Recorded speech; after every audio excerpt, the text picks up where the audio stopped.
ऊस आहे, याला आपण देशी वाण म्हणतो. तर हे आपल्या शेतकरी मित्रांनी लावलं. मी कोणत्याही वाणाला प्रमोट करत नाही, मी म्हणत नाही की तुम्ही देशी वाण लावा की काय, पण हे शेतकरी मित्रांना त्याच्या शेतामध्ये लागवड केली आहे, तर माझं काम आहे त्याचं व्यवस्थापन करणं. मित्रांनो, आता ही जी व्हेरायटी आहे हिची पानं वेगळी असतात आणि आपलं जे बीटी कॉटन आहे तिचं पान वेगळं असते.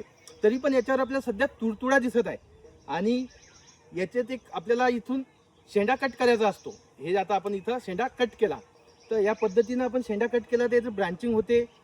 नंतर याला फुलपाती भरपूर प्रमाणात लागते. आता बघा याला पाती लागली, हे फुलं पण दिसत आहे. तर अशा प्रकारचं हे वाहन असते. तर याला सर्वात महत्त्वाचं असते, दह्या नावाचा रोग येतो याच्यावर, अळी खूप मोठ्या प्रमाणात येते. तर हे सर्व कव्हर करण्यासाठी आपल्याला फवारणीचं नियोजन घेणं आहे. आता बघू शकता याच्यावर तुडतुडा आहे, तर असा प्लॉट आहे शेतकरी मित्राचा. घ्या मंगेश भाई जवळ. बघा आता हे इथं फुलं लागले याला, तर अशा पद्धतीचा कापूस आहे. आता आपण याच्यामध्ये आहे ना हे शेंडे कट करणार आहोत, हे असे शेंडे कट करणार आहोत म्हणजे आणखी याच्यामध्ये ब्रांचिंग होईल आणि व्यवस्थित राहील आपला कापूस. तर असं झाड आहे आपलं एकदम जबरदस्त.